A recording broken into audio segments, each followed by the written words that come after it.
Last week, Nyengantembi Suguti, I'm going to bring you tips, acting all professional, Lapayana Emakhali's Park with the golf. Now, he was there, fortunately, Bengeko Mina, to meet up with all of the champions who were taking part Gulama Championships were golf. People like Ulili Reich and Damian Tomlinson. He was really among champions without me. But anyway, let us check out to Tipsy Wenzeni Lape Makhalis.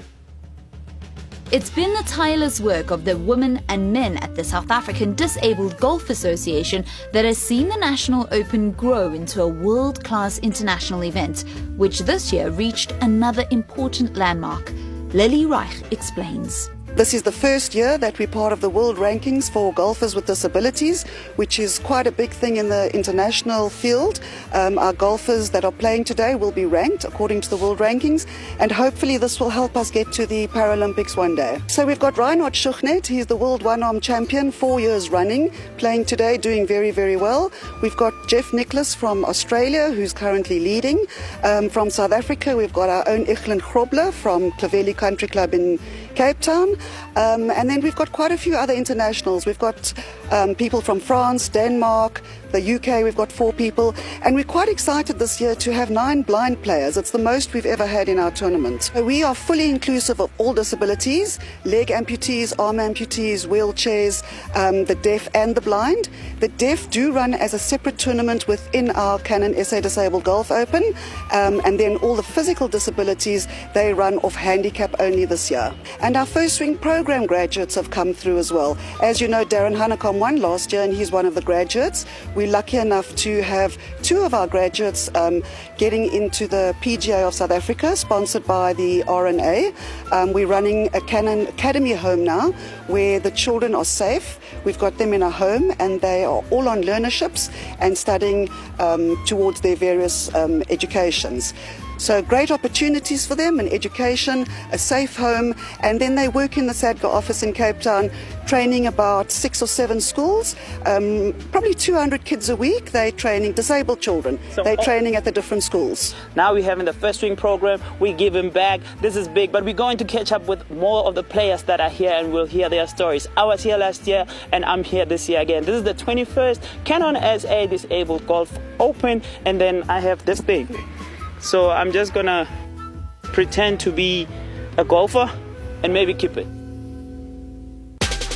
Australian commando Damian Tomlinson lost both legs 10 years ago, and sport has been the key in his recovery. Do you think the standard of this tournament is to match up with the standard of the tournaments you've been to around the world? Yeah, the standards are right up there, you know. I mean, the typical names sort of up the top. You got Jeff and Mike who are killing it, but yeah, it's definitely a stiff competition. I hear back home in Australia you're doing like a whole lot of things. Please tell me about your story with Survivor. Oh yeah, I did a reality TV slot, which was kind of fun. Yeah, it's always interesting to be a part of something like that, especially a reality show like that. I mean, it's such a, I guess, outwit style game that it was good fun, mate. You are a double leg amputee. So can you take us through what happened to you and how long ago? 10 years ago, we were in Afghanistan working with a Special Operations Task Group on rotation 9 that our country had sent over there, and we ran over an improvised explosive device and it ripped my legs apart, my arm got torn, a fair few other things, sort of got dinged up in the process. My nose, that got hit, but I mean, good thing with it, silver lining, I've got a nose job now and it's better than the original nose. Oh, yeah. So there it goes, you know, it's little things. I get first, I'm the first on the plane. Yes. I get to park right next to the door when I shop, Christmas shopping, no problem. Got it covered, all covered.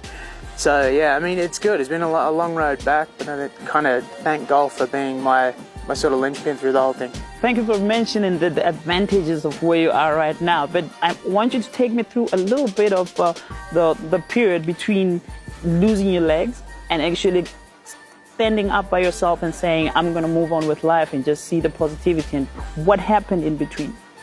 Well, after I was injured, I got injured and then I sort of came to in hospital a couple of times, and all I could think was how good of a job the guys had done to keep me here. So what I wanted to do was be there standing for them when they got to the airport.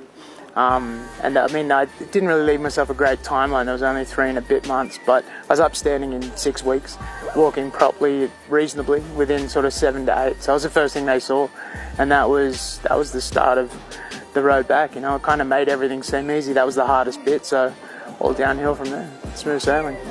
You know, whatever we spoke about right here, just lived up to our motto. The only form of disability is the negative attitude. And straight out of Australia, he's been on the Survivor. He's parking for free. He's like, first one in the plane and everything. So who's disabled now? Who's disabled now? Thank you very much, man. This is Beyond Boundaries, and we are happy to have people like you. See you guys back there at home.